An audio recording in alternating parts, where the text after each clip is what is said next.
Hello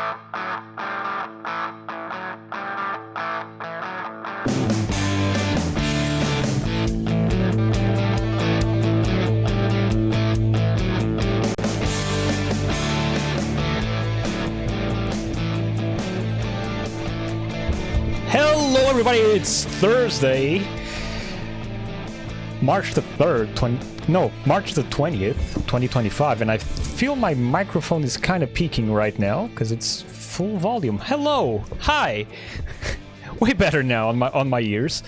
Hello, welcome to another Fgeitas Show with Fgeitas.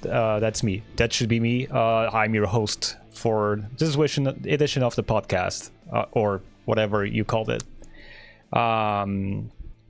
Yep, that's it. Welcome. Welcome. It's a podcast. Fgeitas Show is a podcast that we talk about video games and video game news and all that's related to video games. If you don't know what video games are, you've come to the right place.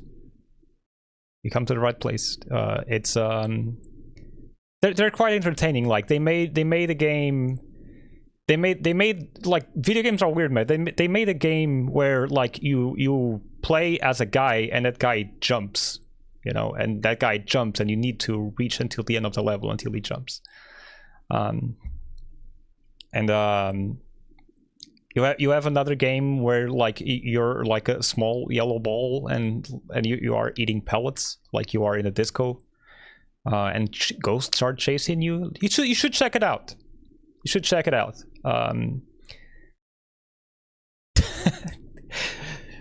Man, it's been a week, man. Like, first of all, like, let me say hi, people in chat. Hey, Abscon, welcome to the stream, man. Hey, Rene. Hey, Ruben. How you guys doing?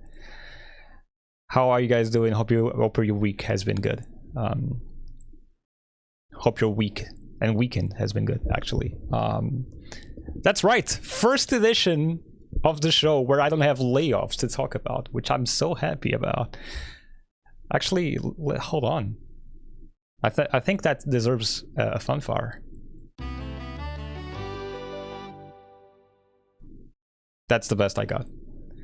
That's the best I got in like 5 minutes before I went live. Work has been crazy. I did not prepare at all for this edition of the podcast. Yeah, we can go with the C. Ronaldo is happy about it. Is there a Ronaldo? Oh, it's from your channel. That makes more sense. I thought, does Twitch have a Ronaldo icon? What the fuck? Okay, that's for you. Okay, that's from you. That makes a lot more sense. Speaking of, we haven't seen Ronaldo anymore or anything regarding Ronaldo in City of the Wolves.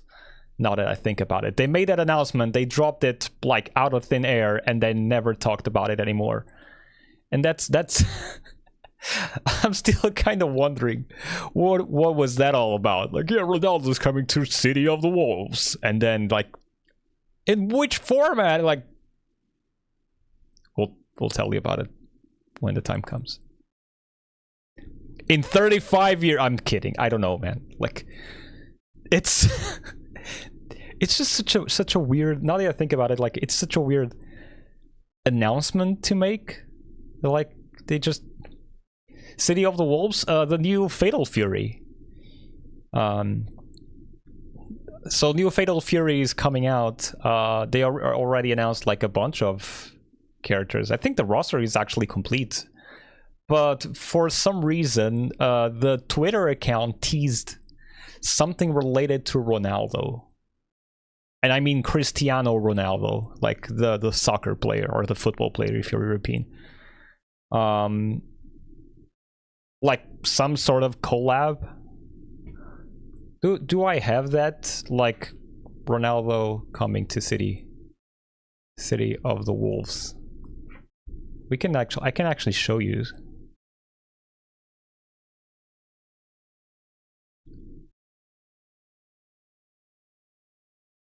Exactly, Cristiano Ronaldo teasing a collab. Let me see if I find it. Okay, there we go. Let's go into this screen.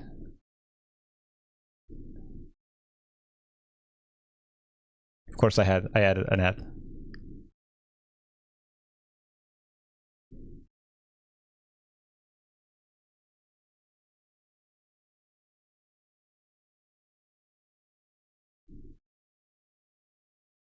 I don't think I've there you go.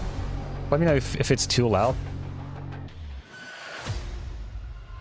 Like, legendary player joins a legendary game. Like number 7, CR7, so that's Ronaldo, obviously. Fatal Fury, City of the Wolves.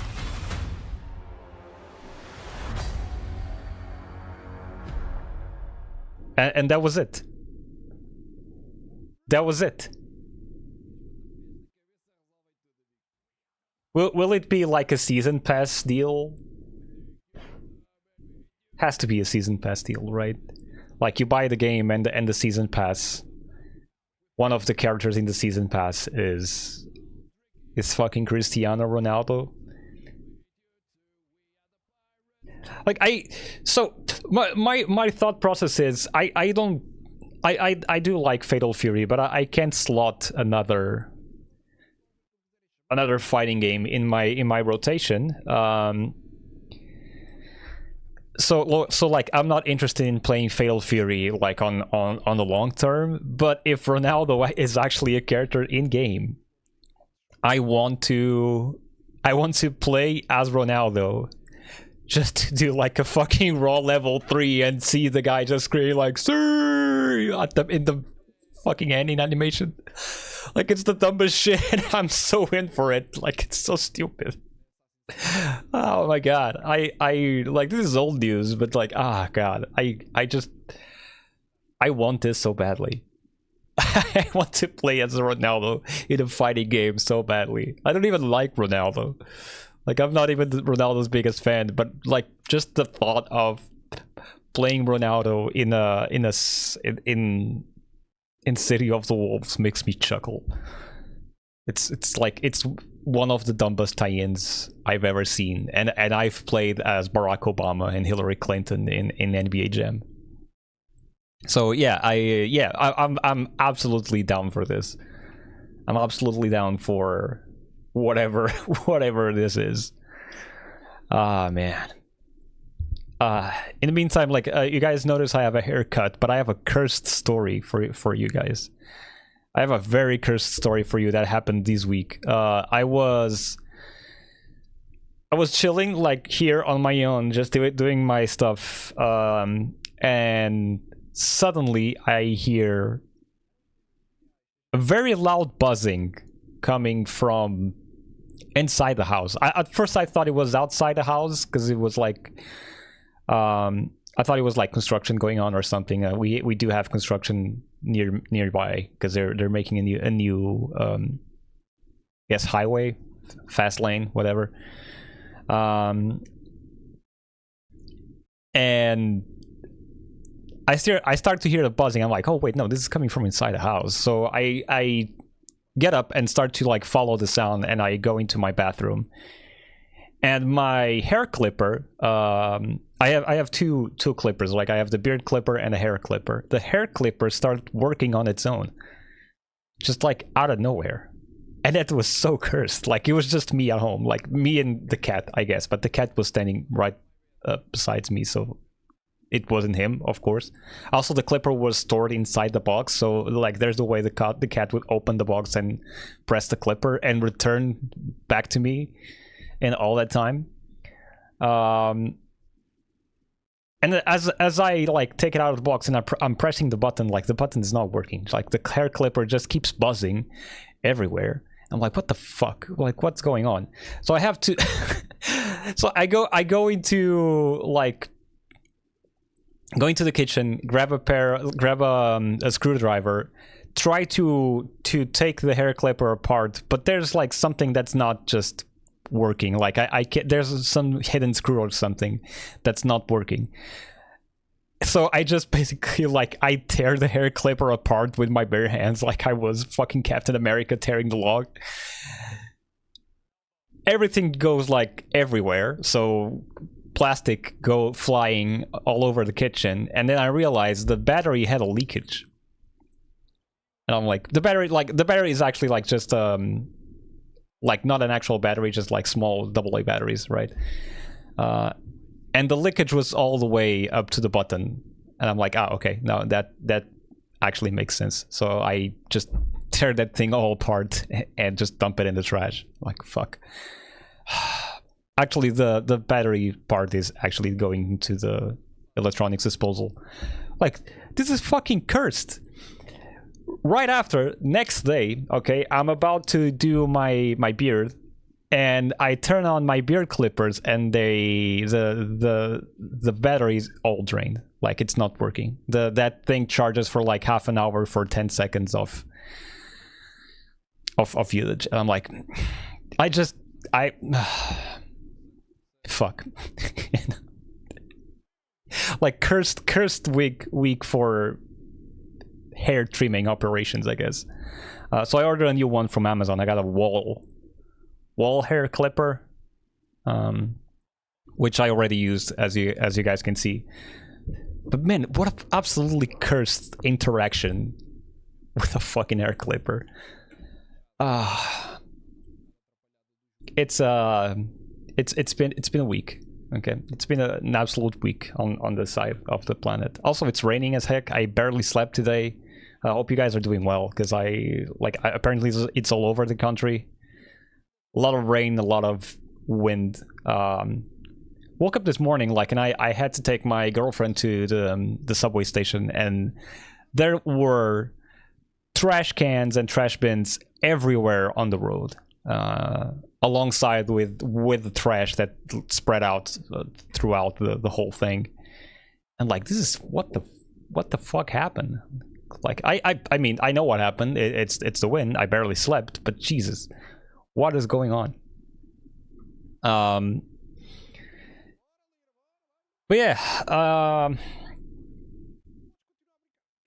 not much going around. Assassin's Creed came out. I've been checking some gameplay. I don't think it's the game that's making me return to that series, although it does seem pretty good, like from what you expect from an Assassin's Creed, I guess.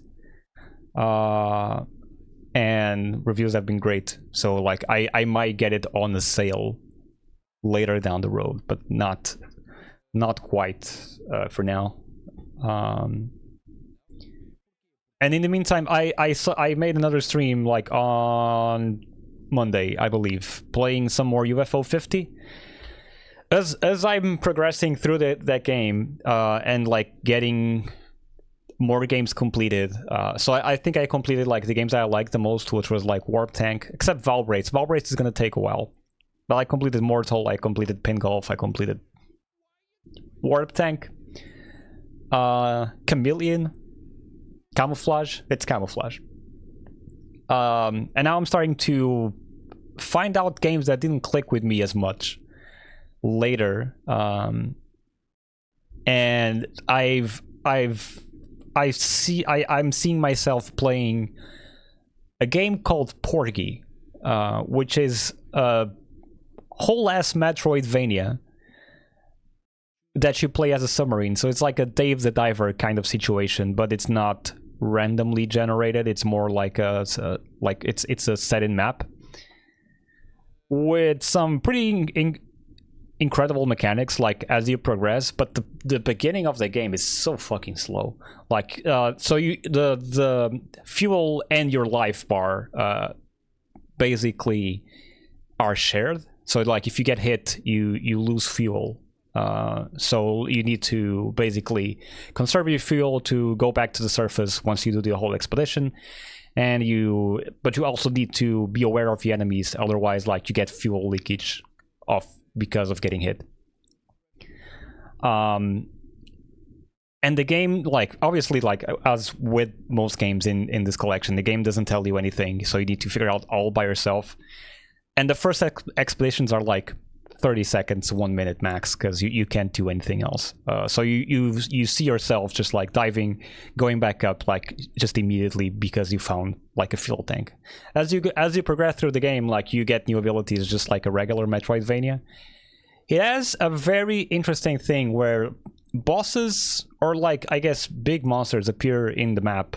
So you got like you're fighting big octopus or a big shark. And a very interesting thing is that you can engage in those bosses and take away a chunk of their health. If you survive the encounter, you don't need to kill them right away. So if you don't kill them, but you flee from the encounter without getting killed, and you go back to your station to refuel, if you go back again and find that boss again, the health stays the same. So like they're meant to be killed in the long run, which is very interesting to me, because I don't think I've ever seen a Metroidvania keeping the health of the enemies intact as you left them before you die. You cannot die though. Like if you do die, the health resets, and you do need to start all over again, which is not good. But Porgy might be the next game I try to complete on that thing, alongside with Block Koala, which is like a simple puzzle game. It's actually pretty simple, just like it's a Sokoban style game. The main thing here, the main takeaway is I was talking to Rene like this week. I've played like I finished Barbuta. Barbuta is like the first game of that collection, and it's a game that because it's the first game that you are presented with. The game is kind of weird because it's the first game that the supposedly fake team made as they're getting into game development. And Barbuta is a game that plays, I guess, kind of like Metroidvania, Mega Man style. Like the guy walks very slowly. Your attack range is minuscule, like I'm talking pixels wide. But it's all about exploration and trying to figure out like a route to the final boss. And I said, okay, I'm gonna try and play this game and just see what I find on my own. And I ended up like putting up the game and exploring some parts of the castle until I get to a big confrontation. Like I get a few items, like the game has to collect a few items, and your lives are like eggs on the side of the screen. I get some items. I lose a few eggs on the way, obviously.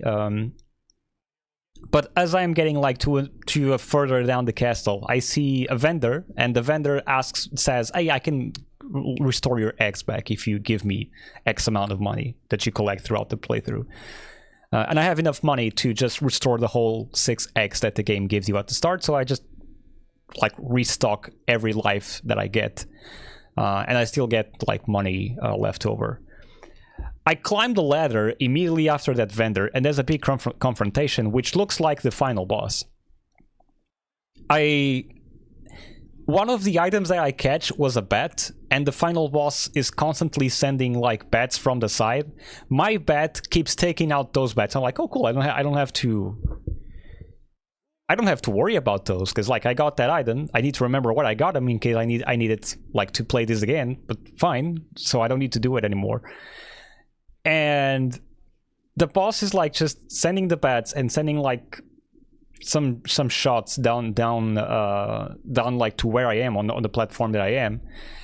Drops down, and I stab him like 5 times or 6, and he dies. And I'm like, okay, maybe this wasn't the final boss. And credits start rolling, and I'm like, okay, maybe this was the final boss. What the fuck? So I beat the game, and like, okay, like I wonder what the cherry requirement, like the big achievement, like the 100%ing the game is required to get the cherry cartridge. So I go back to the menu to the hub, and I got the cherry. So the cherry was like finishing the game with the 6 eggs, which the game lets you just by buying the eggs and not get hit on the final boss. And I'm like, what the fuck? I feel I don't deserve that cherry because I just stumbled upon it, and it's like that did not make any sense. Which was like fine. I don't need to touch that game all over again. I don't need to find out weird things about that castle, because that game is pretty glitchy on purpose. Because you have like secret passageways, and you can like go through walls in some sections, because the wall is clearly different, and you can squeeze by it basically. So it's fine. Like it's a weird ass game because it's the first game that team ever made. But I feel I didn't see even 50% of that game, to be honest. I feel I've missed completely, and I stumble upon the full requirements absolutely on accident. And I'm like, okay, cool. Like, I don't have to touch this game anymore. Which is cool, because that game looked super hard, to be honest. That game it was gonna be a total nightmare to get the hang of it, and now like in I think it like 30 minutes. I think I've beat it in 30 minutes, probably less. Which, you know, cool. That's so cool to me. Like I can't believe I can't believe I've beaten that game like so quickly. It's so cool. Like and now I'm hacking away at more games. Let's go into the news in the meantime, because there's some stuff that I need to talk about. I need to rant about, and you guys are not gonna be happy about it.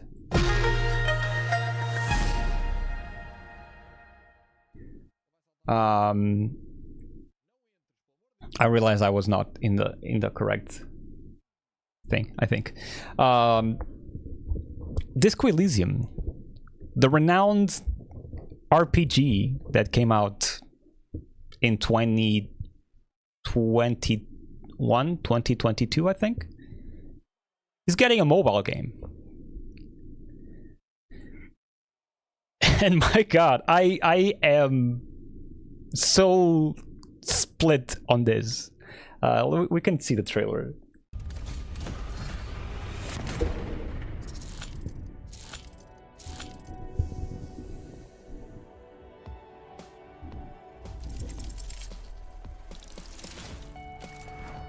Every school of thought and government has failed in the city, but I love it nonetheless. Nobody betrays your degeneracy.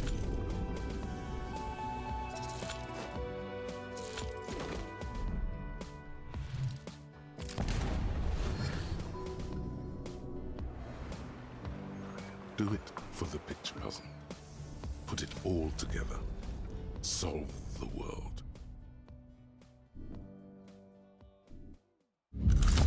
This looks so ass.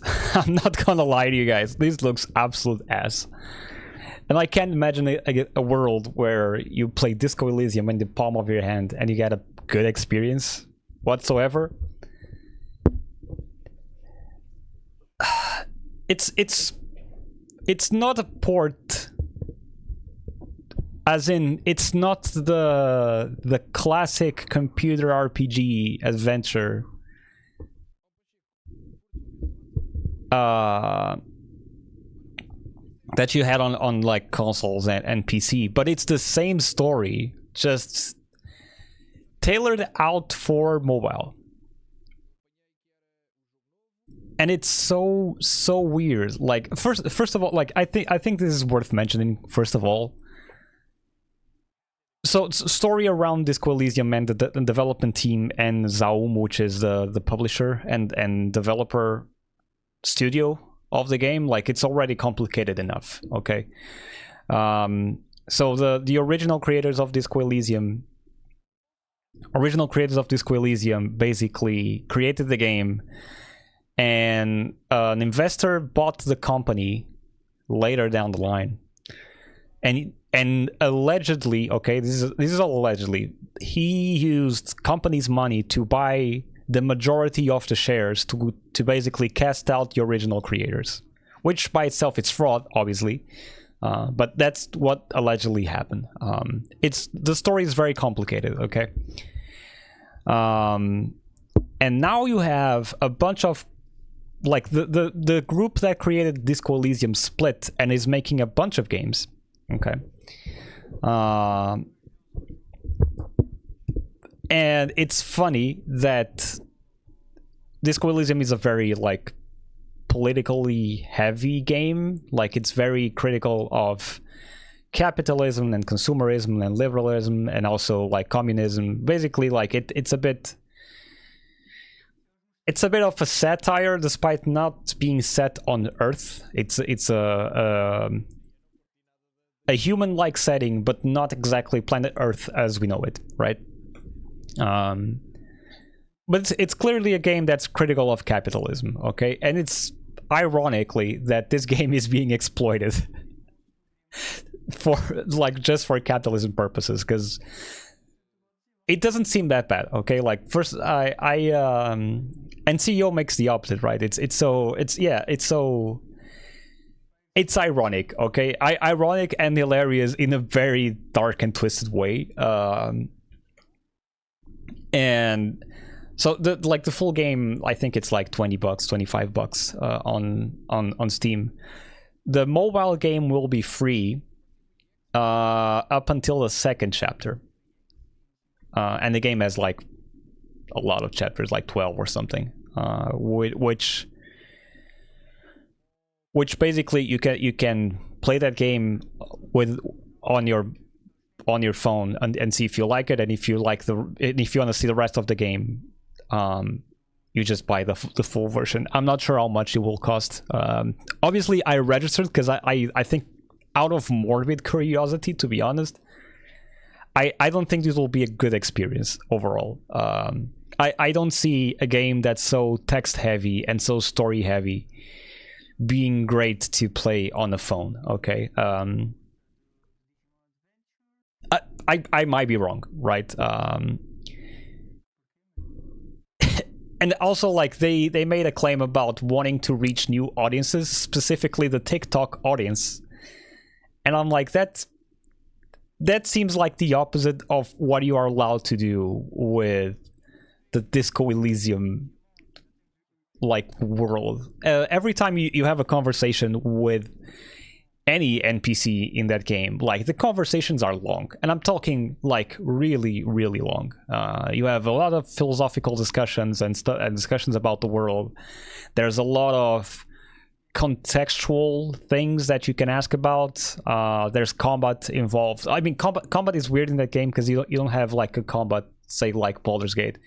You have a combat more similar to there's a choice in your dialogue options that like, hey, you can kick this guy head if you want right now, and you press it and you roll the dice, and if you happen to throw like have the correct number, or like if you go past a certain threshold, if you make a good roll, you can kick the guy's head.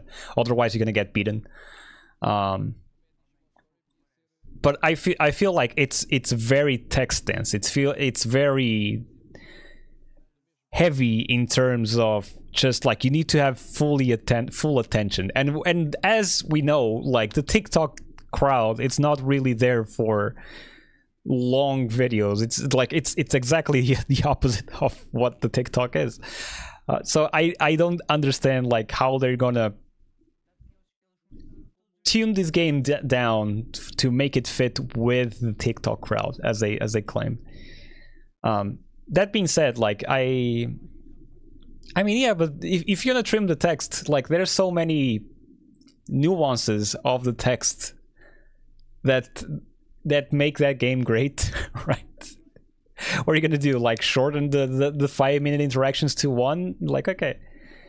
The combat, yeah, the combat sure fits. Like I can see the combat being great, but the whole thing about the exploration and like talking about philosophical differences, I'm like, I don't see this working very well in that context, right? That being said, I'm still gonna try it out. I want to give this a fair shot. Okay, like I will be that guy like, oh, mobile game sucks. I want to give this a fair shot, and I'm gonna try probably like the first 2 chapters, and I'm not gonna leave. There's one good thing to come out of this, I think, for me, which is new art. like I love Disco Elysium art. I think it's like it's very unique, very like a very big staple of the game itself. And I think having more art, it's just like perfect. Like I want to get these as a wallpaper.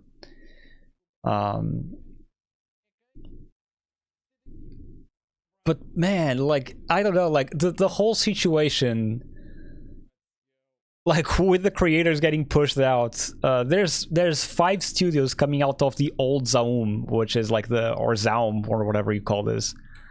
So Studio Zaum, which is the studio that made Disco.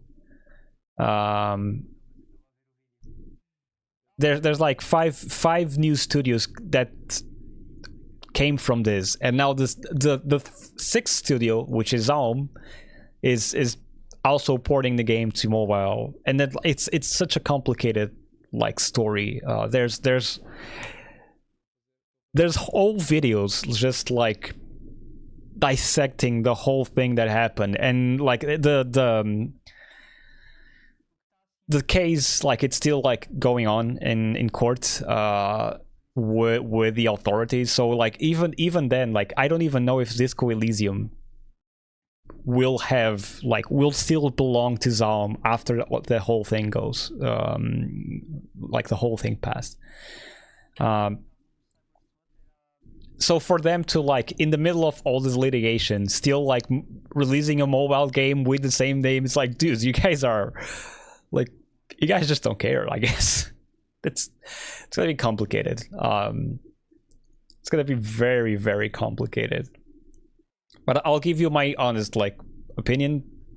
I'm not gonna say it's not gonna be biased, because you know, like Disco Elysium was probably one of my favorite games. Like became one of my favorite games as soon as I finished it, and I'm like, I don't want to see this game getting torn apart just because of like monetization or just for a profit. Like I think the game was perfect as it is.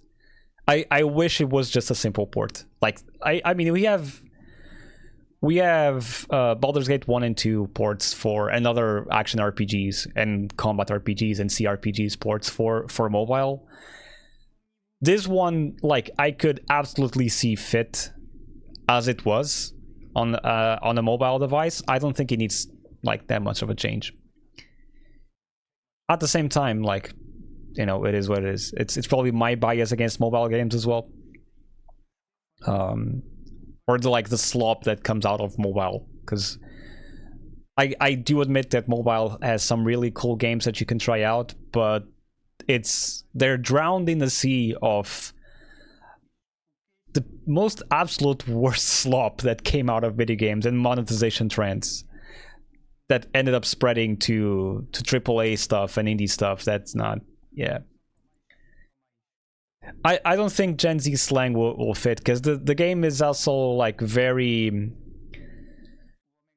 So the Elysium world, like the Disco Elysium world called Elysium, it's also set in a very specific time period, right? They don't have the Gen Z slang. They have their own slang, by the way. Like the game has its own slang created by that world, okay? But like don't expect to see like skibbity in the game. But it's also very reminiscent of, I guess, a post-Cold War or a post-Soviet Union Eastern Europe city, right? I'm not sure if I'm like explaining this very correctly, but it's definitely like early 70s inspired, okay, with some differences. Obviously, like you have some tech that it's very specific to Elysium world, and you have some like creatures, and you have like some things in that universe that don't exist in the real world. But don't expect them to change like the text itself for like other words. I can see them changing the text to be smaller and more concise, for a more streamlined experience. But even then, I think we'll lose quite a bit of it. Hey Nunu, welcome to the stream, man. But yeah, this was like my Disco Elysium rant. I don't think I will recover mentally from this one. Like if the game, like it's bad, it's like, oh, like I can't believe they made this shit. It's gonna be a really tough like experience for me. Still, like I want to try it out because I need to check it. Yeah, the cartoon art style, it's very, and there's like a lot of stuff. There's like a lot of stuff that I like. It's hard to explain. Hey Phil, welcome to the stream, man. So like you understand through the worlds, but I think I can show you guys actually Disco Elysium portraits. Because the art is so specific. So let's see, like I'm gonna take you like 4 examples or 2 examples, I guess. This is a good one.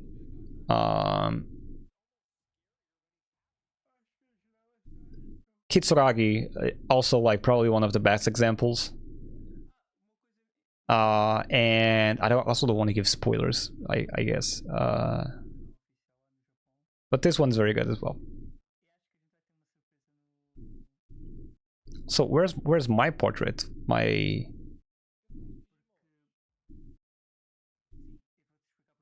hello?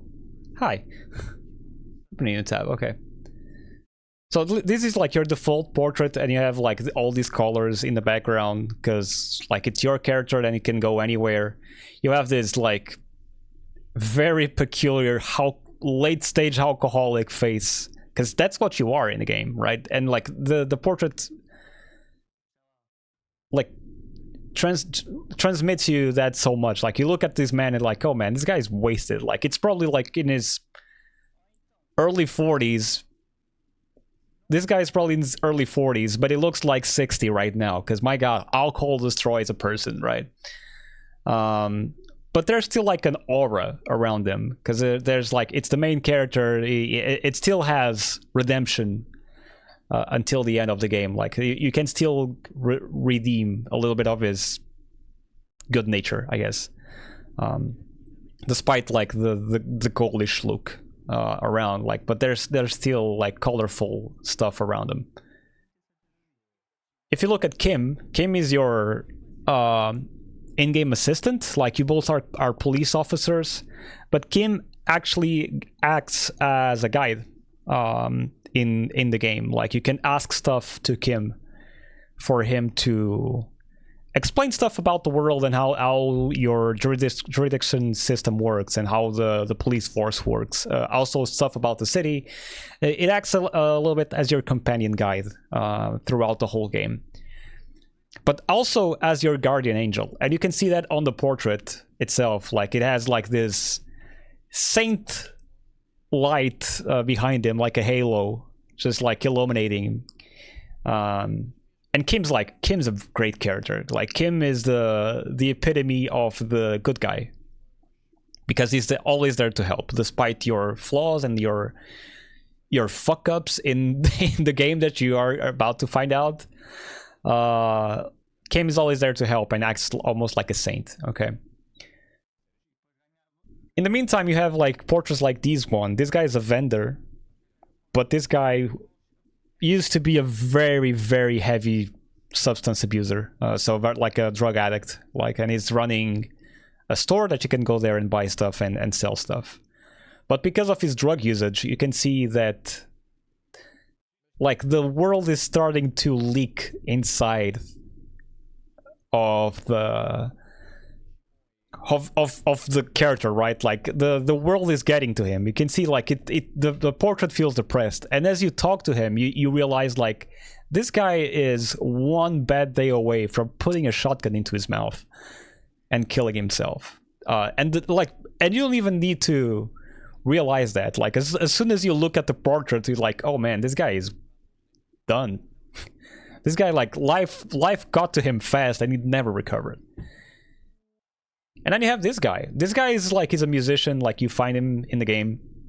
He has a very, very big reference to, maybe the older guys will remember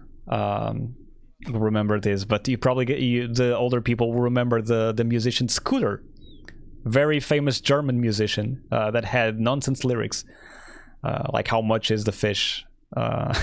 If you guys remember that.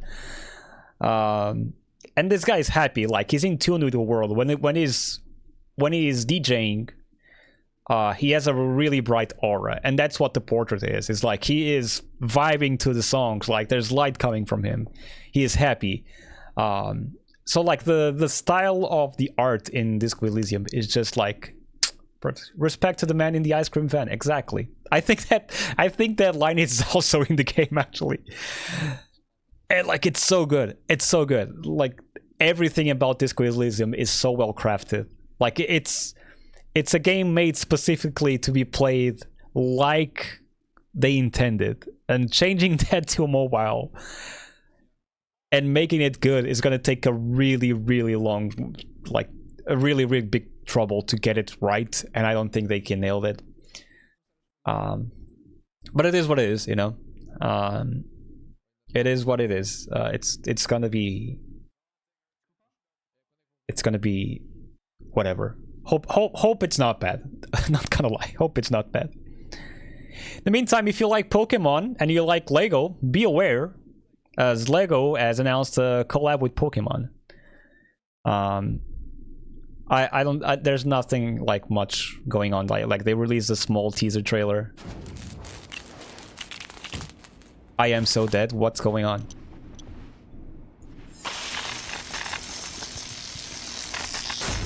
It's a Pikachu tail! Haha! It's so funny, so cool. Your wallet threatens me. Yeah, if you like Pokemon, if you like Legos...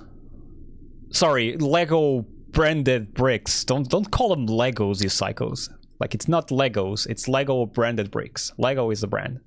There's no plural.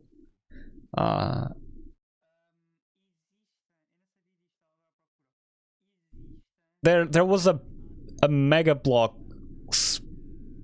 Pokemon. Also, not gonna lie, I saw this news showing up. I saw this news showing up as I was like dealing with a lot of stuff and like, oh, Pokemon Lego, that's kind of cool. But I thought there was gonna be a Lego Pokemon game coming up, like one of those like Indiana Jones, Lego Star Wars, Lego whatever late Horizon came out. And I thought, oh, cool, like Pokemon Lego game. That's I'm sure I'm down for it. And then I saw it, sort of like, oh, that's not what I thought at all. So yeah, Lego branded blocks with Pokemon. Be aware, if your child gets Lego branded Pokemon blocks in their Halloween candy, you know, call the authorities. I guess don't let that slip by.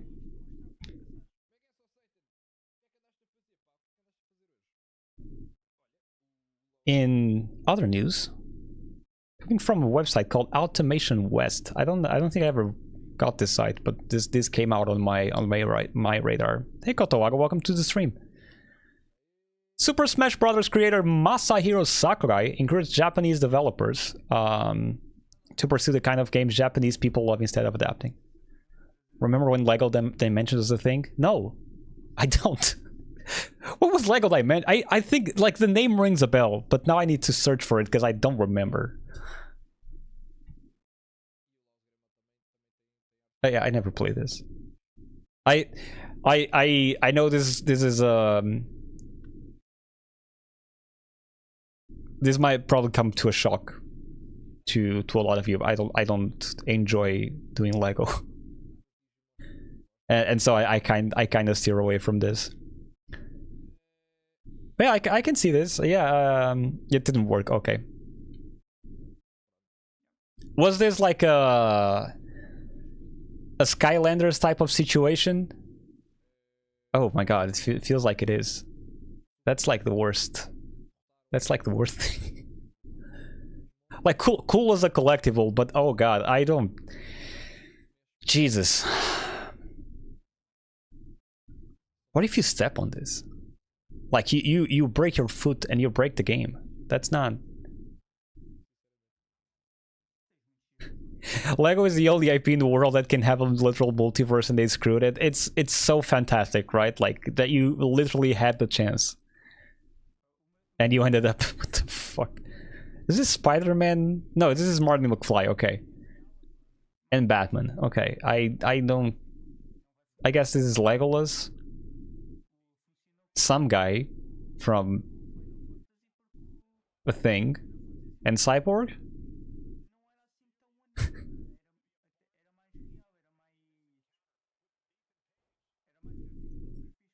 I also feel like the Lego games like end up being a little bit more of the same. Like it's the same formula. And sure, you have like different cutscenes and they all act like differently. But then they ended up like, oh yeah, like this is just the same thing, but with round bricks, I guess.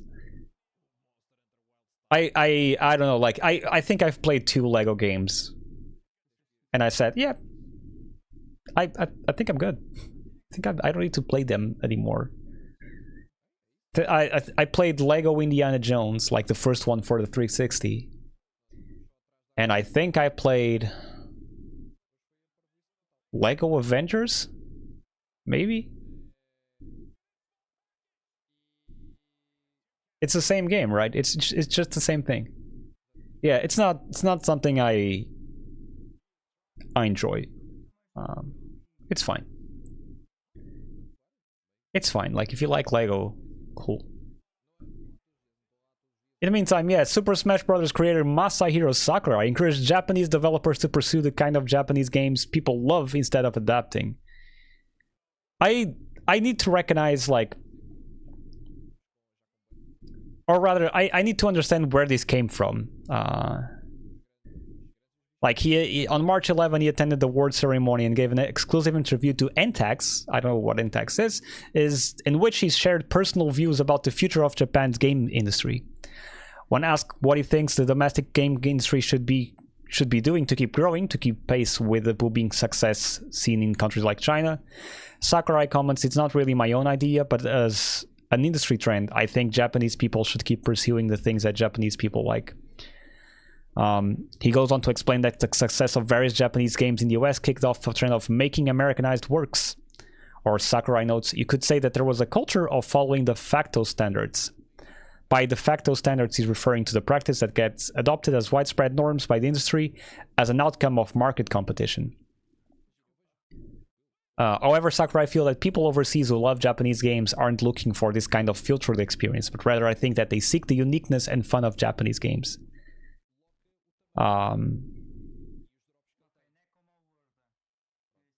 He concludes on a general note, "In other words, I think that the ideal would be to make games the way you like, as those who agree with you will enjoy them." Sakurai adds that it's vital for people in the industry to think freely, without letting others' ideas be forced on them. He emphasizes, however, that his opinion is just one way of thinking about the topic.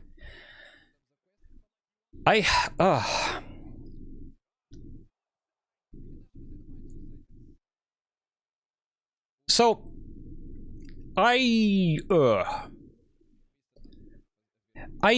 understand, like, in a way, because I feel like, as we've seen a few weeks ago on that State of Video Games in 2025 card by Matthew Ball, we've seen a big trend of things that are made from that specific country doing very well in that specific country. Like you have Japanese games in Japan, you have China games doing very well in China. Obviously those are tremendously huge markets, which obviously makes sense. But you also have like Bollywood in cinema. You have Bollywood, you have African movies as well doing very well. In like Nigeria, for instance. You have even like Brazilian stuff, like Brazilian music and Brazilian movies do very well in those specific markets because they are tailored for those specific markets. I do feel like Japan games or Japanese games kind of outgrew their own market, and I understand why people want to follow trends. Yeah, I think that's it, right? I also don't think he's entirely right. It's a very case by case scenario. I would hate for also, and I also depends on the trends. Like, I love the fact that Zelda went open world, right? And it actually brought a bunch of stuff great to the gaming industry, because like there's a bunch of games that followed up that realized, oh, we don't need all these markers on the map just to make everything run smoothly. As long as the game design is there, people will naturally encounter stuff in the world. Obviously, this is not always like particularly well done, but in case of Zelda, worked pretty well. But the open world trend, I feel it comes from US, right? From the American version of those games, like the GTAs and the Skyrim thing. So I like in that game, like it specifically went very well. Dead Rising is a very good example. Like the more they Americanized the thing, the worse it got.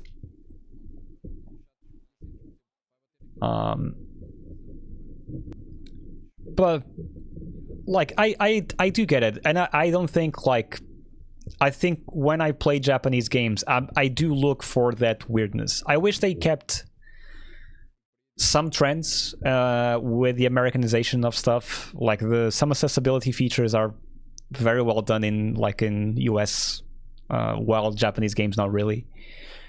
But I also understand that has a cost.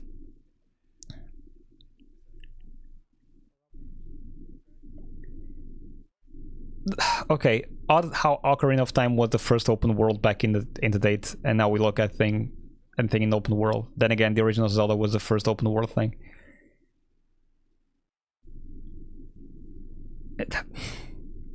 I'm not sure I would consider Ocarina of Time an open world in the sense of the word.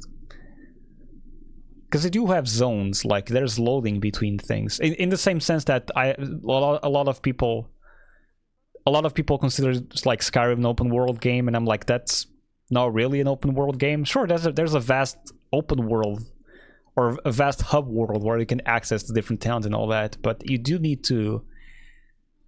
You do have. But you had a certain order to things, kind of, yeah. It's more like you can freely explore, right? And I think that's what we accounting to this. Like you are free to explore stuff, as long as you are able to access said stuff. But this is gonna sound kind of weird, but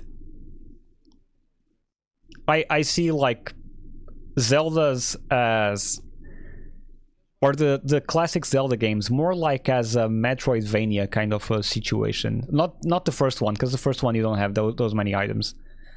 But and then again, like maybe yeah, you also I see more them like as top-down Metroidvanias than more than an open world kind of situation. You don't get abilities, but you do get items that allow you to progress throughout the world. Then again, like Metroidvanias was not a thing until Castlevania came along, so it is what it is. Yeah, exactly. That's why I was saying like I don't think the first one like I would consider it, or like I don't think I remember that game to be honest. Like I think I beat it like a long time ago, and I don't remember anything about it. Except like the memes, obviously. It's like 2 hours long. maybe that's why. But the rest of the games, like the Ocarina of Time stuff, the link to the past and all that. Like, you do need those items to progress in some way or form. And there's also like skips that you can use. So that's why I think like they're more akin to a Metroidvania. Except there's no platform exploration. It's more like adventure exploration, I guess.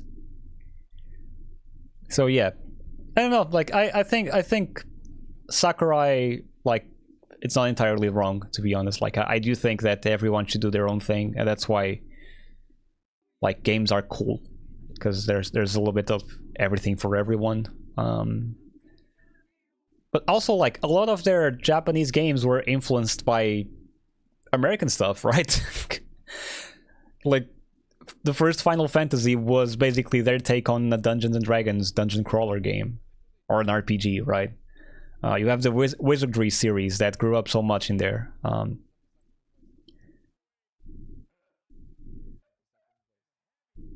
So yeah,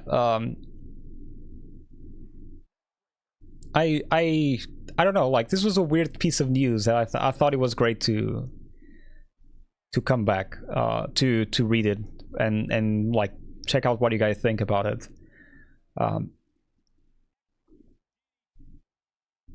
In the meantime, we're still waiting like on what the next game from Sakurai will be. And oh yeah, and he got an award, right? He attended the award ceremony and gave an exclusive interview. Recently awarded the Art Encouragement Prize for the Japanese government's Agency for Cultural Affairs. All right, because of his YouTube channel. That makes sense. Okay, yeah. I don't know. Like, it's... I see where it's coming from. That's for sure. And I do like the games that come from Japan, mostly for their weirdness. Sometimes even a little bit too weird for my tastes. But it's the same as I play like a Finnish game, right? Or like a Polish game. Like, they all have their own uniqueness to them.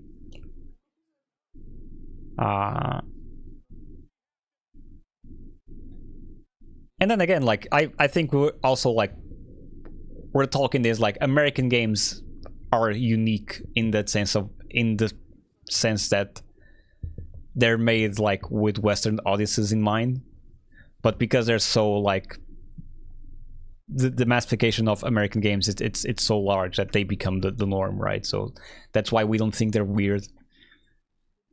It's just like it's the standards because it's what everyone consumes, right? Muscle March. I never heard of that game.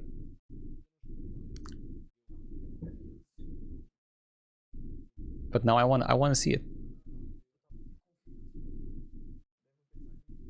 What was this? This is for the Wii. Now I want to see it.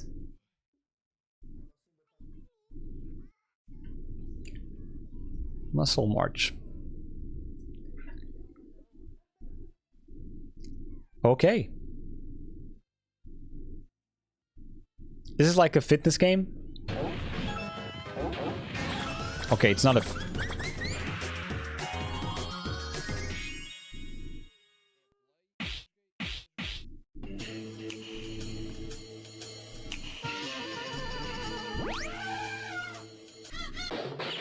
This is like a WarioWare situation.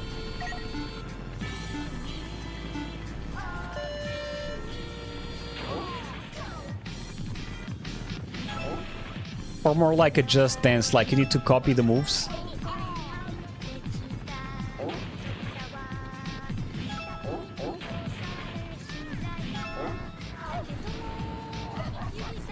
Nah, I would play this.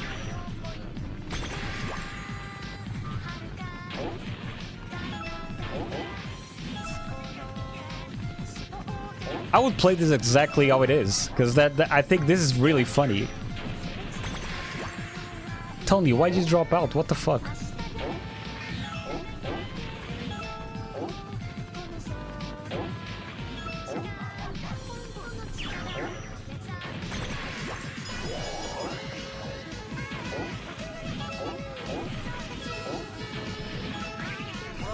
And as you get closer, like, what do you do? Like, do you need to do the poses? Is that it? with the Wiimote.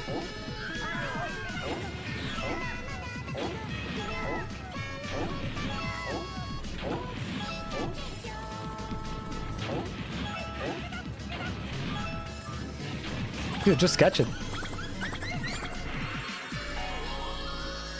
You need to flex, okay. So it's like a fitness game, I guess. Match the pose kind of situation. So what you're telling me is that I need to bust out my Wii from the closet and turn this on. That's what you're saying. Stuck on a Nintendo Wii. Absolute shame, man. Absolutely shame. In the meantime, PlayStation has formed a new studio, Dark Outlaw Games, with a new studio called Dark Outlaw Games with Call of Duty Zombies lead Jason Blundell. Many of you know Jason Blundell, obviously, by his work on Call of Duty Zombies and being the zombie guy. But more importantly, he worked on the N-Gage. That epitome of gaming in the 2000s. There's a whole conversation with Jeff Gerstmann that it's on the Jeff Gerstmann Show YouTube channel. It's like an hour and a half long, I believe, 1 hour and something.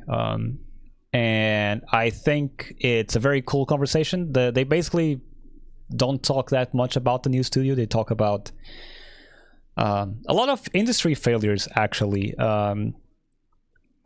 and like how Jason Blundell became, you know, a developer, how he started with the video games business. Also talking about Deviation Games, which was one of Jason Blundell was one of the co-founders, and they were doing PlayStation exclusives, but never ever released the game. And they talked about like the hardships and the ways studios like get put together and you're working with different people, and how sometimes that just does not work that well. Like sometimes people just don't adapt, and the final product ended up like not being on time for release, and they ended up closing the studio, and now forming another one with PlayStation partnership. This guy worked on Catwoman of all the games. The Catwoman game, I think, for PlayStation 2. He did the whip mechanics and all that, which is such a weird conversation to have if you think about it. If you remember the Catwoman game, it's so bad. It's man. I do not remember fondly of the Catwoman game, but it was very funny to look at that game. And plus the N-Gage, like the N-Gage was I think it was Nokia trying to be ahead of its time, to be honest. And they were getting games like Tomb Raider and Tony Hawk's Pro Skater on a mobile format that actually worked pretty well, except for the fact that battery was getting drained like heck. So now you have a console that you could only play for like a couple of hours max. And you had a phone that if you wanted to have a phone to make phone calls, you couldn't play on them. So it was just like not great in both senses. So you didn't have a console or you didn't have a phone, basically. But the concept was there. But in the meantime, obviously, Apple came in and released a smartphone, and forget about Symbian and whatever. It's all in this conversation, honestly, with Jason and Jeff. I wish them all the best. Also, like I don't know, like they didn't talk specifically about what they're cooking in the new studio, but you know, it is what it is. Let me see. Actually, I heard the logo is kind of pretty. Dark Outlaw Games. Let me see if I can. Dark Outlaw Games. Is there like a? kind of neat. Very noir vibe. I like it. We'll see what this studio brings us. Hopefully it's kind of cool. Small piece of news here. You guys remember Game Informer? We talked about Game Informer a few months ago. Game Informer shut down last year. And if you remember, exactly, Game Informer was the former GameStop owned magazine, video games magazine, that was operating for 33 years. And when did it close? It was like last year, August 2024. So like 6 months after, they released these on their YouTube channel.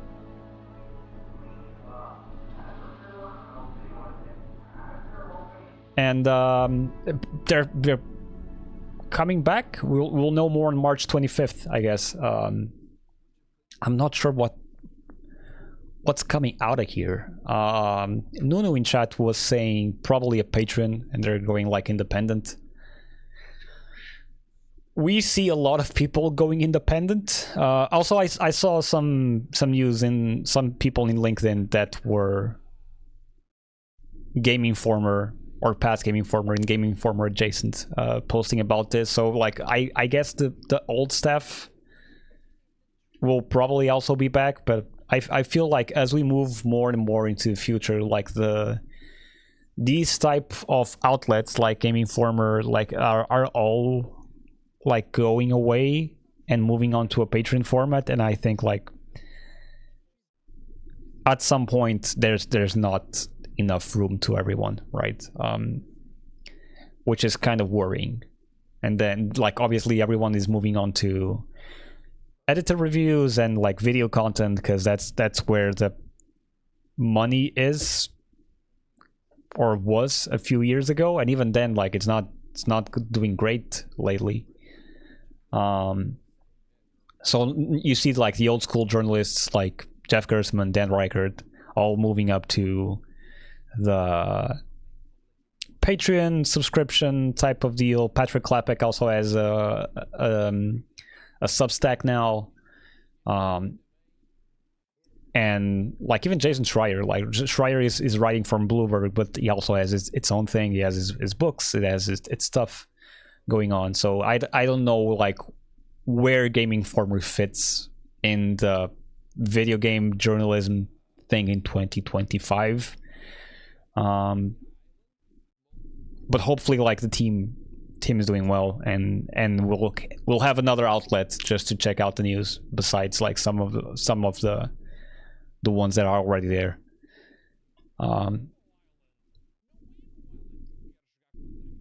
And what else? Right, Assassin's Creed came out, and apparently Ubisoft has a team of lawyers ready to fight Assassin's Creed Shadows harassment. Publisher is prepared to protect its staff from personal abuse when the game is released. This is by VGC.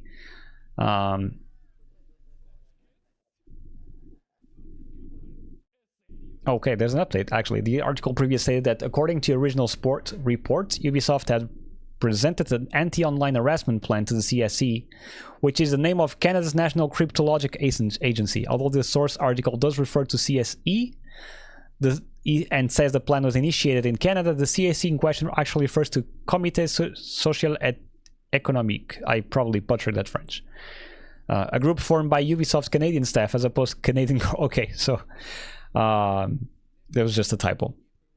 After numerous delays, the game is finally set to release in March 20 on PS5, Xbox Series S and X and PC, but has been subject to more than its fair share of controversy since its original announcement. Most notable talking is the co-protagonist Yasuke, a black samurai. Some have accused Ubisoft of being woke by featuring Yasuke in the game, even though Yasuke was an actual person in real life. Games director Charles Benoit has defended the decision, previously telling the Canadian press that Yasuke was also chosen so that players can discover Japan through the eyes of a foreigner at the time as he does. Nevertheless, the decision has led to anger from some sections of the video game community, which has reportedly led to Ubisoft making preparations for potential harassment incidents that may occur after the game is released. According to the French publication BFM TV, Ubisoft has put in place a system designed to protect its employees, with one staff member reportedly telling the publication, "We are advised not to post on social media that we work at Ubisoft to avoid harassment." That's pretty good. This is a long text just to say, don't fucking harass people, you motherfuckers. God damn it. Jesus. This is so stupid. Like, it's sad that, like, we need to put actual systems in place to protect developers from getting targeted and arrested in social media just because they're making a fucking game that, like, they have no control over. Or at least most of them don't have control. They're just like doing what they're paid to do. It's sad that it comes like to this, you know. Like I like, as Assassin's Creed Shadows was gearing up for its release, we've seen people complaining like there's a black samurai, people complaining that there's a playable female as a character, people complaining that it's not historically accurate. It's not, sure, historically accurate my ass, like fuck you and anyone that thinks Assassin's Creed is historically accurate. I do remember that time when the Magic Pope fought an assassin for a fucking magic apple, circa 1602, I believe. I don't even know. Just like, what the fuck, man? It's like, just let people work. Like, if you don't care about the game, or you think the game is like not up to your standards, just don't play them. Like, don't go fucking harass people on the internet that you don't know from anywhere.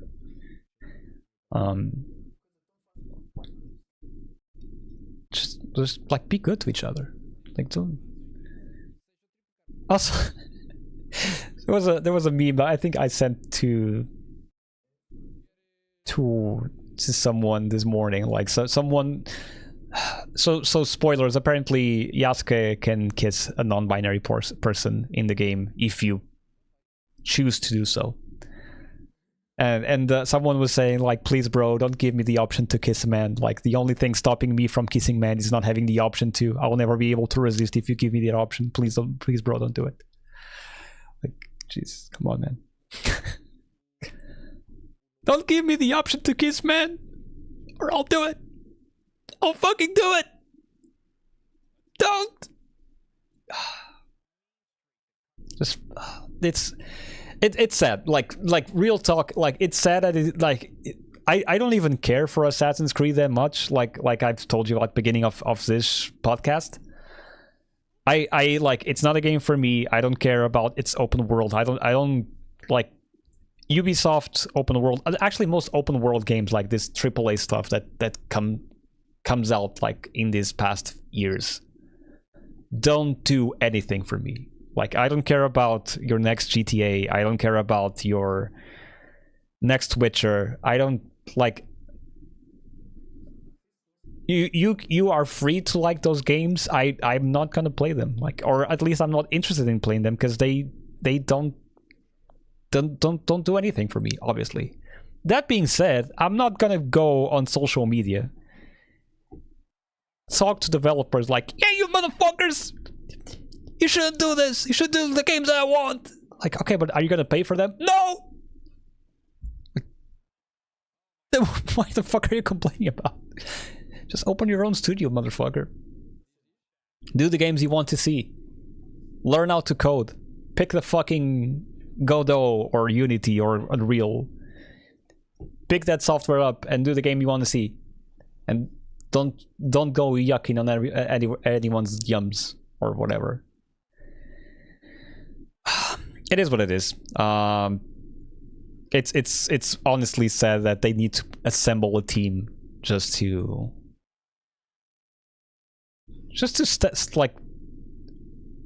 keep these people away from arresting developers and all that. Like, it's just damn.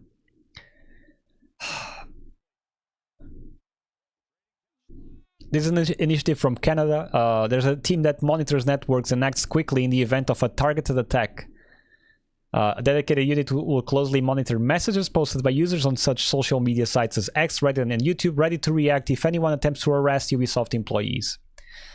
Targeted employees will be offered psychological and legal support, while Ubisoft reportedly has lawyers ready to lodge complaints if a proven case of harassment is found.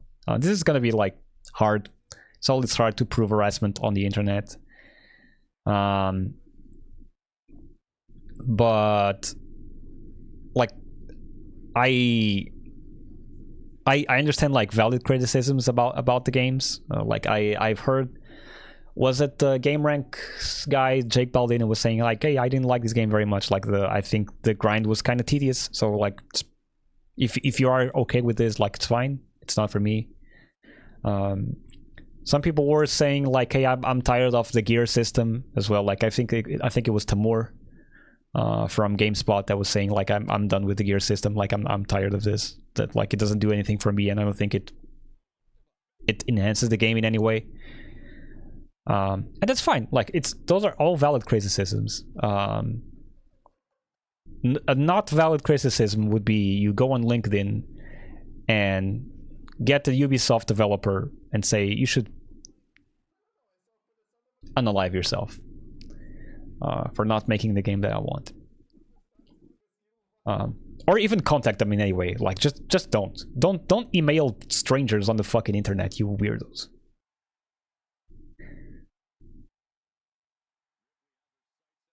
And oh, actually, I was gonna say lastly, but not last. Actually, not last. Actually, I want to see. So Reddit sent me this, but so did Nuno. Nuno sent me this. New Xenoblade Chronicles X features a hidden 60 FPS mode. Xenoblade Chronicles X Definitive Edition has a hidden 60 FPS mode, which suggests the recent game may have been future-proofed ahead of launch of Nintendo Switch 2. As confirmed by known modder Massa Greater, I don't know this modder, but I'm not in the modding community. This 60 FPS mode is hidden in game's executable, but doesn't function properly, as enabling causes some unspecified issues. While this mode could be some development leftover, it would definitely make more sense if it's a faulty implementation. If its faulty implementation could be the basis upon which a Switch 2 patch for the game could be built to allow the game to take advantage of the console's additional power and deliver a 60 FPS experience. So yeah, like this was the tweet that Rena sent me. Dynamic resolution ranges from 504 to 720p, 760p to 1080p docked. Game's executable has a hidden 60 FPS mode, which seems to be implemented only partially since enabling causes weird issues. As a proof screen from function that it sets UI speed 1 point whatever. These are all letters.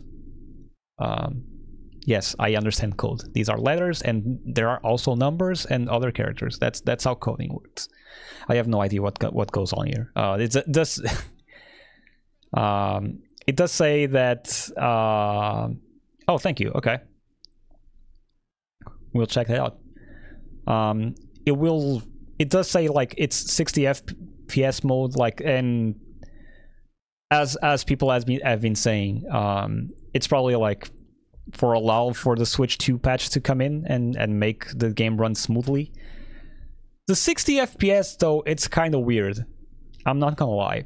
I'm not sure if I want I want to see Xenoblade Chronicles X running at 60 FPS with the same resolution, or if I would rather see like just stable 1080p undocked at 30 FPS. I think that game is very pretty. I think that game like is visually interesting to look at, and I don't think the combat does like benefit that much from having 60 FPS. Maybe I'm wrong. But this will probably be like how games from Switch 1 will implement like their patches for the Switch 2, and we'll have like some games that are gonna run better on that console, just like via patch, like you kind of have like the Xbox Series S and X treatment. And hopefully like it is that and not like a leftover of the coding, because that could be like they trying up the, because I think it's Mario Odyssey that runs at 60 undocked and 30 docked, I believe. Because like when you are undocked, like the game has a low resolution, so it can run at 60 FPS with no problem, but when you put it on a TV it goes like to 1080p. And because like the resolution is so big for what a Switch can handle, it goes back to 30 and you can still play it pretty well. We'll see. So what kind of weird thing happens? Gameplay is rendered every second frame, so even though it outputs 60 FPS, you get in fact 30 usable frames. Okay. Cutscenes sometimes are working fine, sometimes some objects are jittering, like hard-coded to be 30 FPS. Yeah, that might be a problem. Sometimes it's again every second frame rendered. This function helped tremendously find out what should I edit to make properly working 60 FPS patch with dynamic speed. Still few things are hard-coded to 30 FPS. One important one left is QTE. Oh yeah, so because of the fight system, exactly. So because of the QTEs that happen during the fighting, you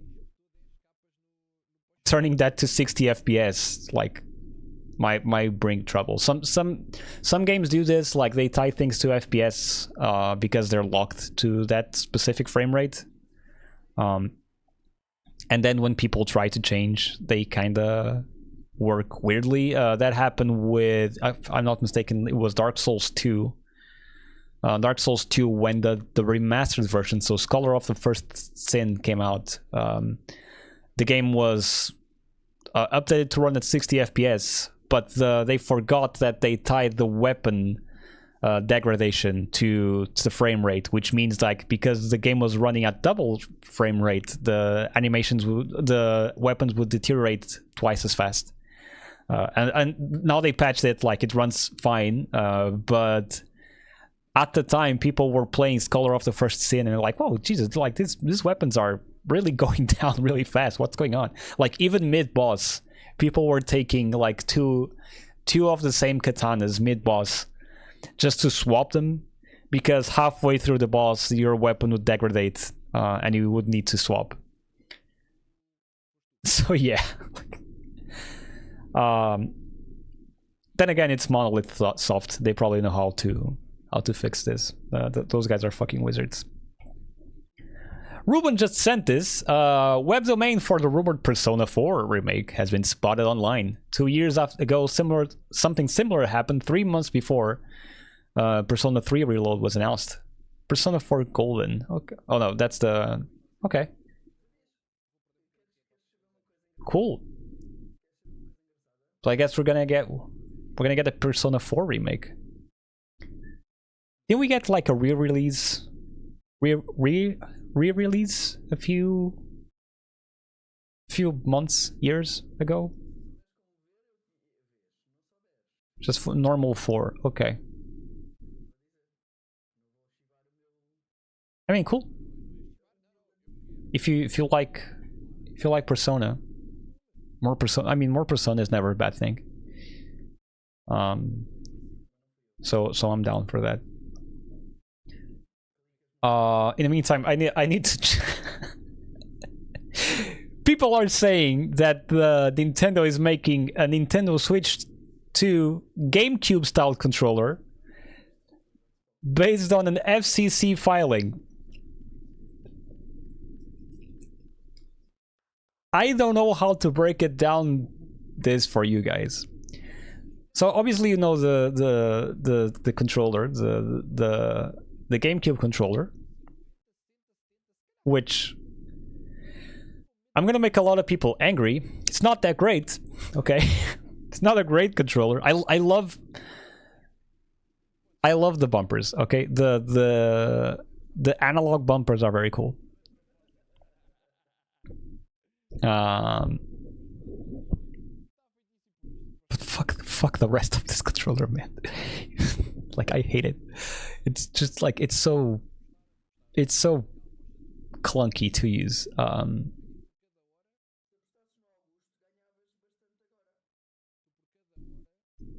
I do have one. Like, at the time I bought Super Smash Brothers Ultimate Edition for the Nintendo Switch, and the collector's edition brought the GameCube style controller.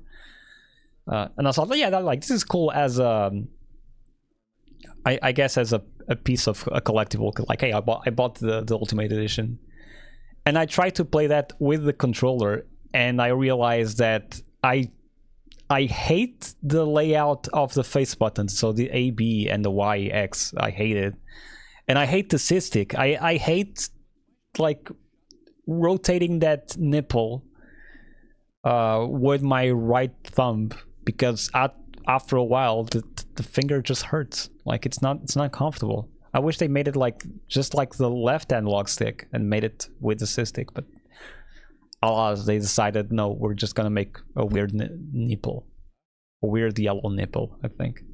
But in the meantime, yeah, the FCC filed this new trademark for a thing, and this is the trademark. Okay, so this is what's included. Like, people are saying this looks like a GameCube controller. I'll let you decide. I'm gonna zoom in. I'll let you decide if this looks like a GameCube controller. This squared with rounded corners and another smaller square inside saying label. People looked at it and said this is definitely a GameCube controller. So I don't know. Like, you guys tell me, is this a GameCube controller? And if you guys said no, I have a rebuttal. Check this out. It fits. You guys would never guess it. Ha ha ha ha. I don't understand how people go from a rounded rectangle with a label on it and go like, yeah, that's where the label on the GameCube controller used to be. They're gonna make another one. Okay.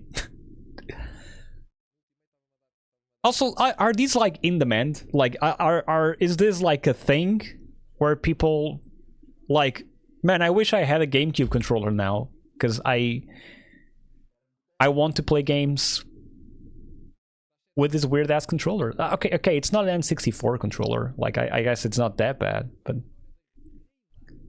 why would you want this? Can you tell me? I don't understand. Like, it's weird. The news also said, like, note that this does not automatically confirm such things as GameCube games on the Nintendo Switch Online 2. Also, it's possible that the controller could be used on Switch 1, but that's on the speculative side of things. Something else found in the recent filings that appears to be NFC and Wi-Fi 6 support. So yeah, okay, that's we knew about that. But yeah, like, the image above may seem innocent enough, but fans have quickly noticed that unusual label position on the lower left of the rear of the device. Overlaying that with the back of a wired GameCube controller show that it's pretty close match with the label position on the back of the C-stick. Additionally, looks like the Nintendo Switch model number prefix instead of the switch 1 prefix. The controller would likely be a wireless Bluetooth controller. So they're making Wavebird. They're just making Wavebird again, I guess. And if you guys don't know what Wavebird is, Wavebird controller is basically the wireless version. Poshita! Thanks for the subscription. You are lurking, okay. But before you lurk, Poshita, does this look like a controller to you? Or not really? Actually, does this look like a GameCube controller to you? That's the question. But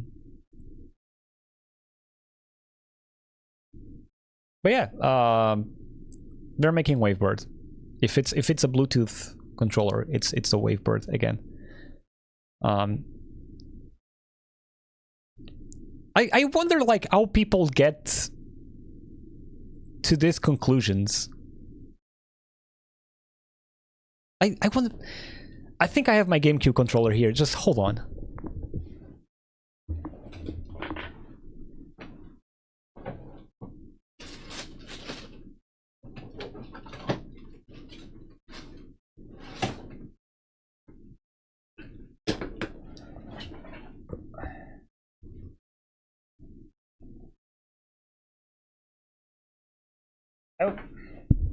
I wonder what's so iconic of like picking up this controller in specifically and be like, yeah, look at this. This label. This label is so iconic.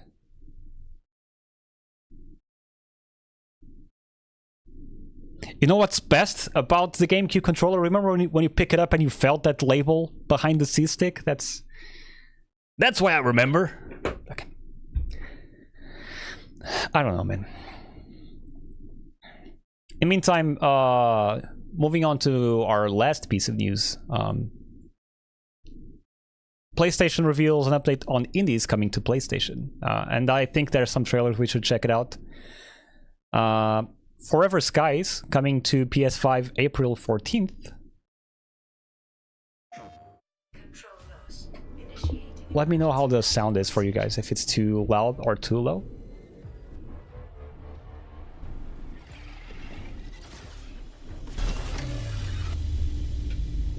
Emergency landing procedure completed.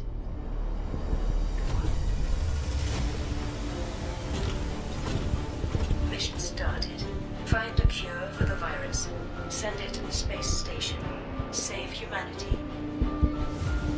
This feels like an AbsCon game to me, I'd say.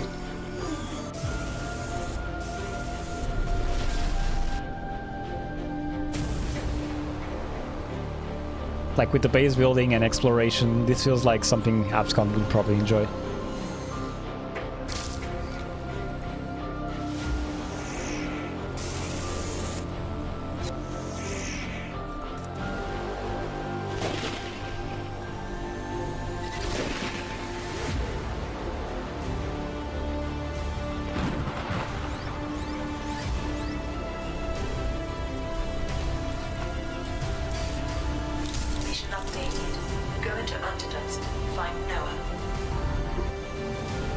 I wonder if this is mandatory co-op, by the way. If it's like what was that co-op game that you had to go and find monsters?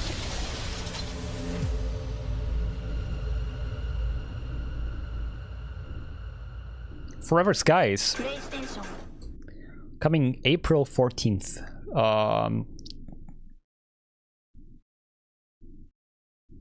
You also got the Nightling. Nightling seemed pretty good. We've seen this on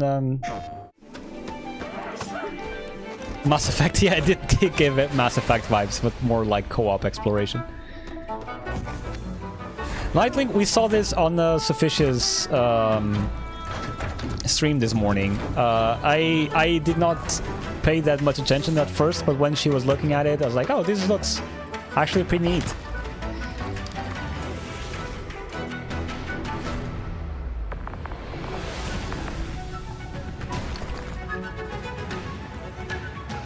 I like how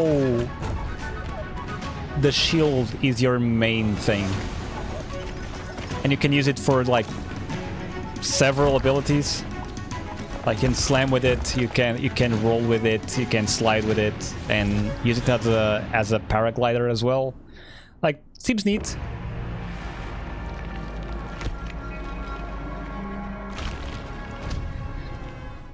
It's giving me a very, very off-brand Breath of the Wild type of situation, but with some cool mechanics that might be worth like just try and see what's going on. Possessors does not feature a trailer on this blog for some reason, but we're gonna find it anyway because they decided that no, we're not gonna have a trailer on this blog post. This comes from the creator of Hyperlight and Solar Ash.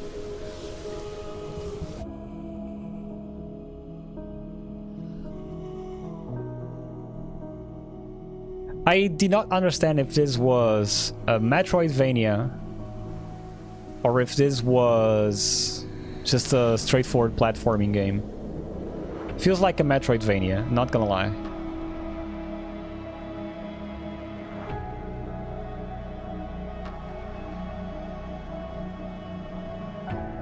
Pretty cool art style.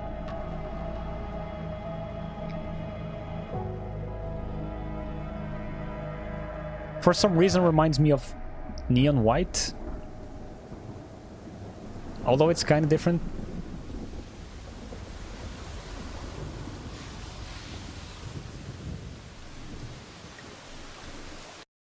$2025 for PC and PlayStation 5. And two of my most anticipated games this year, Ruffy and the Riverside. Ruffy is a hand-drawn world full of friends. A world to explore, to collect treasures, and to unravel age-old mysteries. And imagine. A villain who brings destruction across the land and plunges everything into chaos? Well, that's when you come in. This looks very, very funny to play. Like, you have an ability to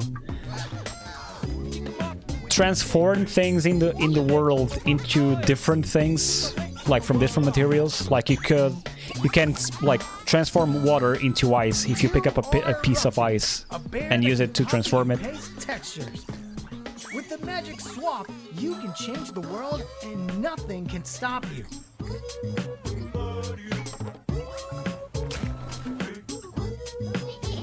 And also, like, I love the juxtaposition of 2D hand-drawn animation with the 3D style. It's kind of cool. Jump into this wonderful adventure and change the world. Ruffy and the Riverside will be available soon on PlayStation 5. June 26th. I think this game is out on PC. Let me just check it out. Ruffy and the Riverside. It's on my wish list. It's coming soon. Okay, probably at the same time as the PS5 version. But you can actually play the demo, which I'm gonna download, by the way, eventually. How much? 4 gigabytes. Okay. After the stream is done. I don't want to impact the stream right now. And lastly, you got Skate Story. Skate Story, it's a weird game. It's a weird skating game. And it's a game where you skate as a demon made of glass. And your quest is to consume the moon. With music by Blood Cultures, if you know that band.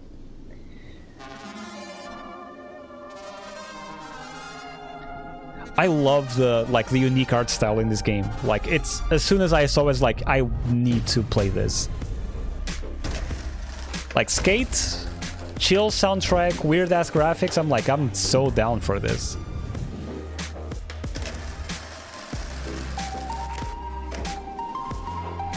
Not gonna lie, pretty cool year for skate games.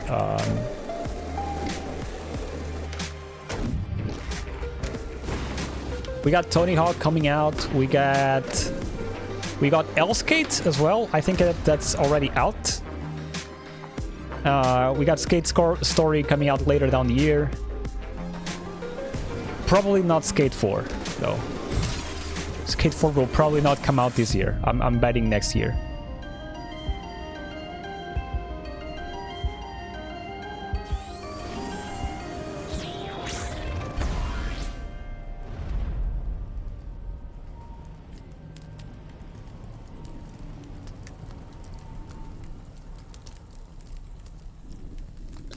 Skate Story by Sam Eng.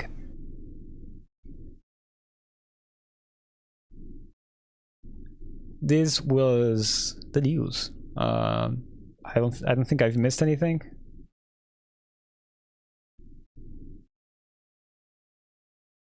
Oh yeah, Balatro is having a play cards coming up.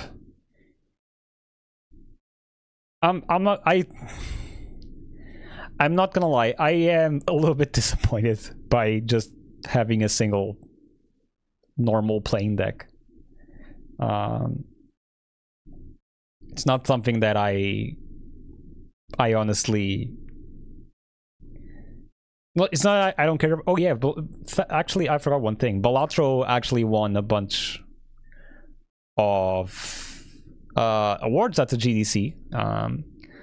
Best audio obviously was Astrobot, best debut Balatro, best design Balatro, narrative Metaphor, and then you have Astrobot with technology, visual art is Black Myth, audience award Final Fantasy VII, innovation award Balatro, and lifetime achievement award Sam Lake, pioneer award Lucas Pope,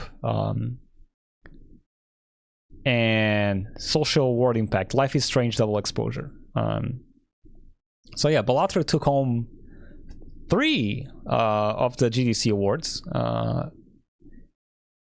which, you know, respectable, to be honest, and I think it's well deserved. Congrats to Local Funk for creating such an awesome game that like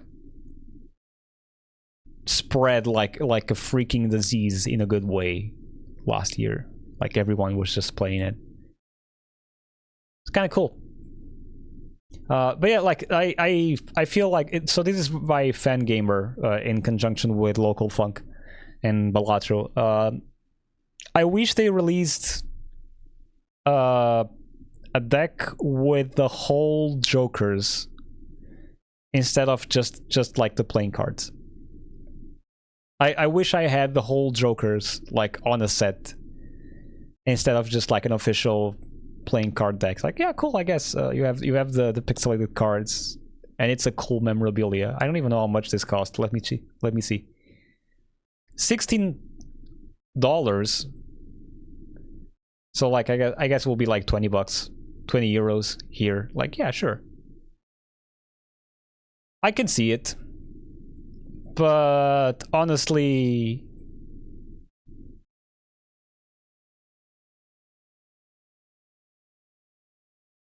I'm honestly kind of disappointed by what this exactly is. It is what it is. This has been the news, and we're gonna call it here. We're actually finishing the show earlier. I don't have much to talk about. Unless you guys have any questions. In that case, send me your questions in chat or like in the Discord, which I'll post here. Don't forget to follow me on socials. There's probably gonna be late night Saturday stream. I'm home alone. Like, girlfriend is going to visit their mom. Are you going to play Assassin's Creed Shutdowns? Shutdowns? No. And I'll probably won't play Assassin's Creed. I'm not gonna lie, that felt very bad and evil pun. Shutdowns. Remember that this podcast will be available on YouTube later, at a later date. If you missed it, you can always check it out there. But no, I don't think I'll play Assassin's Creed, at least this early. I still have a lot of backlog to go through. And like as more I look into that game, the more I feel like it's not a game I was going to invest my time in it. I don't like, I still it's missing the click for me with a lot of Ubisoft games. The open world, the side quests, the gear system, it's all things that I look at and I see like, this just seems like busy work and not really something I would have fun doing it. Maybe as a podcast game. Like, and I don't mean this to be like an insult, like, hey, it's a podcast game, it's a game that you play mindlessly. But I feel it's one of those games that I was going to play as a distraction instead of being to actually enjoy the game and like be into the story, be into the environment. It does look very pretty. I'm gonna say the game looks fantastic. I was checking some clips with the changing of the seasons and the overall environments. The cutting physics looks absolutely fucking awesome. And one thing that kind of like rubbed me the wrong way was like they were telling about how the seasons change and how that thing affects the overall environment, and people were calling it unnecessarily complicated. I'm like, you motherfuckers, when that thing was present in Red Dead Redemption or GTA, like everyone said, oh, yeah, this is pretty cool tech, and now that Ubisoft is doing, they're like, oh, it's unnecessary and complicated. Like, fuck you, that shit is awesome, okay? Fuck you. And man, like I hate the duality of people, and like being a guy that honestly doesn't care about Ubisoft games at all. I hate the duality that people have when they complain about Ubisoft games doing cool shit. Because like, oh yeah, no, the games have done it. I'm like, yeah, have you done it? You motherfucker? No, shut up. This game is cool as shit, and let people enjoy it. But yeah, I think like in the meantime, my plan is to my current plan right now is to finish most of the games in UFO 50 as I hack away through that game, which will probably be what Saturday night stream will be. As I found out that game has so much content. For a $20 game, I have like 3 Metroidvanias. I have a full-fledged Japanese RPG. I have an adventure game. I have a point-and-click game. Dungeon crawlers, like sports games. It's whatever you want in that game or in that collection of games. And as I hack away through those, like I might like eventually drop it. I mean, it was my GOTY. It was my game of the year, because he did so much. And I think like if I don't finish Porgy, which was one of the Metroidvanias that's present in that collection, until Saturday, I'll probably be playing Porgy, which is like it's like a Dave the Diver situation, but instead of like Dave the Diver, you have the story and the sushi thing. But also you have the roguelike element where the map kind of changes every time you go in for a dive. Porgy is like a Metroidvania where the map does not change. Okay. It's either that or there's other 2 things I can do. One is to check out the emulation on Steam Deck a little bit more, because I was messing through with the emulation and I have some games I wanted to try, like the Metal Gear Solid Twin Snakes, which is the GameCube remake of the first Metal Gear Solid. And they went all anime on that remake. Like there's some sequences where they redid all the animation for that game. And there's a very fun sequence that I caught the spoiler of, where when Snake is going up against Sniper Wolf, like in the first game, she points the sniper right to Snake's forehead, right? And you see the dot just going there on the forehead. And he jumps to the sideways and tries to dodge like whatever that sniper sight is. In that remake, he dodges the sniper thing by doing a backflip. Because, I mean, it was the only option, right? Like, if you have a laser sight pointed directly into your face, the only option you have is to make a backflip. Obviously, like, why didn't I think of that? So remember to keep your backflips in check whenever you go out in fight. It's so funny. And you have that, and you also have Eternal Darkness in that console, which is obviously a horror game, but it's stuck in the GameCube, the only Nintendo horror game that they made. I don't even do a backflip in, like, I can't even backflip in my dreams, let alone in real life. That's how bad I am in terms of shape. It could be that, so it could be the GameCube emulation and like just trying out different games in the GameCube via Steam Deck and see what works, what doesn't. Also show you guys a little bit of how Steam Deck works, because I feel like a lot of people don't know how that console hybrid works, and I think it's kind of cool that people check it out. Or I have another game to hack away, which is Cruelty Squad, which is a shooter, kind of like a SWAT immersive sim type of situation, with the most egregious colors that you guys will ever see. Like, it's honestly offensive on the eyes and the offensive on the ears, but I'll figure out. I'll figure it out like on Saturday, just to check it out. On Saturday we'll decide. In the meantime, I do have a lot of work to go through, and hopefully I'll finish it. But yeah, Saturday night we'll be there. Hopefully podcast will be uploaded on YouTube by that time, and if not, I'll see you guys next week.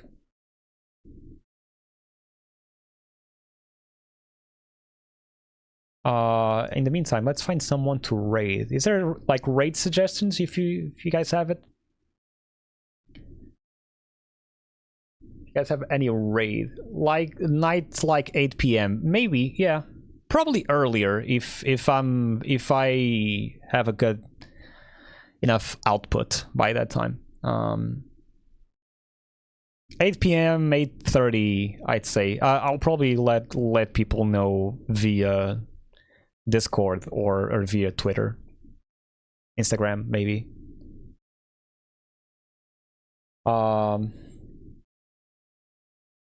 In the meantime, I see you raided. We raided Anna the last time, so we're gonna raid this time.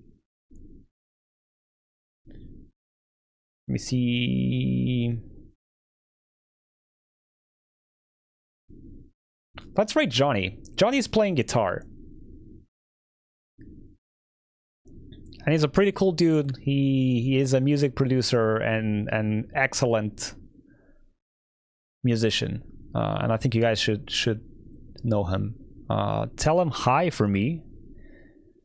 And this is gonna do it for this edition of the Fgeitas Show. Hopefully you guys have enjoyed it, and we'll be back next Thursday with another edition of the Fgeitas Show with more news and more stuff about video games. I hope you learned what video games are in this edition of the podcast. If not, you better come back next week. If it's your birthday, happy birthday! And I'll see you guys on the next one. Bye-bye!